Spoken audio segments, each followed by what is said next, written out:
নমস্কাৰ, মোৰ নাম টেনিছা বৰা। মই আজি পাঠ কৰিব ওলাইছোঁ স্বৰচিত কবিতা গৌৰৱ গগৈ সমীপেশু।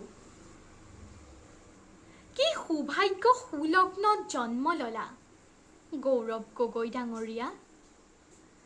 আজি তোমাৰ জয়গান মানুহৰ মুখে মুখে, তোমাক লৈ মানুহে বহু আশা কৰে। লৰা ৰজাৰ শাসনে মানুহক আমুৱাইছে, কৰ কাতলৰ বুজাই মানুহক পংগু কৰিছে। তুমি কিন্তু অহংকাৰী নহবা দেই, তুমি যুৱক যুৱতীসকলৰ আদৰ্শ। তোমাৰ ওপৰতেই নিৰ্ভৰ কৰিছে অসমৰ ভৱিষ্যত। যদিও বা ৰাজনীতি নুবুজো, মানুহে কৰা আলোচনাবোৰ শুনা পাওঁ। ভাৱ হয় তুমি পাৰিবা। তোমাৰ স্পষ্টবাদী কথাই সকলোকে আপ্লুত কৰে।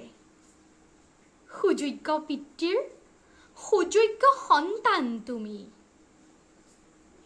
অসমৰ গৌৰৱ, আমাৰ গৌৰৱ, গৌৰৱ গগৈ ডাঙৰীয়া।